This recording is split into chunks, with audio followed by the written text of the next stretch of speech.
T20 world cup కు ముందు టీమిండియాను గాయాల భయం వెంటాడుతుంది. ఆల్రౌండర్ వాషింగ్టన్ సుందర్ పూర్తిగా కోలుకునే విషయంలో సమయంతో పోటీ పడుతున్నాడు. మరోవైపు యువ బ్యాటర్ తిలక్ వర్మ మాత్రం మెగా టోర్నీకి అందుబాటులోకి వచ్చే అవకాశాలు మెరుగ్గా కనిపిస్తున్నాయి. ఫిబ్రవరి 7 నుంచి భారత్ శ్రీలంకలో జరగనున్న టీ20 వరల్డ్ కప్ కు ఇంకా కొన్ని రోజులే ఉండడంతో సుందర్ ఫిట్నెస్ పై జట్టు మేనేజ్మెంట్ ఆందోళన వ్యక్తం చేస్తుంది.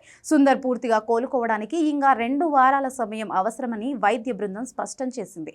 న్యూజిలాండ్తో జరిగిన తొలి వన్డేలో వడోదరలో బౌలింగ్ చేస్తూ సుందర్ ఎడమ వైపు రిప్ ప్రాంతంలో నొప్పి ఎదుర్కొన్నాడు. ఆ మ్యాచ్లో కేవలం 5 ఓవర్లే బౌలింగ్ చేసిన సుందర్ ఆపై మైదానం విడిచిపెట్టాడు. అయితే బ్యాటింగ్కు వచ్చిన సమయంలో కేఎల్ రాహుల్తో కలిసి కీలక భాగస్వామ్యం నమోదు చేసి భారత్ విజయంలో కీలక పాత్ర పోషించాడు.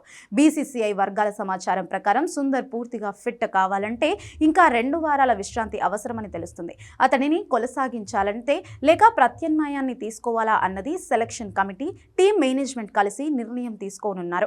సుందర్ పూర్తిగా కోలుకోకపోతే బ్యాకప్ ఆప్షన్ గా రవి బిష్నోయ్ను సిద్ధంగా ఉంచినట్లు తెలుస్తుంది. మరోవైపు తిలక్ వర్మ విషయంలో గుడ్ న్యూస్ అందింది. పొట్ట భాగానికి శస్త్రచికిత్స చేయించుకున్న తిలక్ బెంగళూరులోని సెంటర్ ఆఫ్ ఎక్సలెన్స్ లో రీహాబ్ పూర్తి దశలో ఉన్నాడు. న్యూజిలాండ్తో తొలి 3 టీ20 మ్యాచ్లకు దూరమైన తిలక్ తుది టీ20 లేదా నేరుగా వరల్డ్ కప్ కు జట్టుతో చేరే అవకాశం ఉంది. ఒకవేళ తిలక్ వర్మ జట్టులోకి వస్తే ఫైనల్ 11లో సంజు శాంసన్, ఇషాన్ కిషన్లలో ఒకరు బెంచ్కే పరిమితం కావాల్సి ఉంటుంది. ప్రస్తుతం పేలవ ఫామ్తో ఇబ్బంది పడుతున్న సంజును తుది జట్టు నుంచి తప్పించే అవకాశాలు ఎక్కువగా ఉన్నాయి.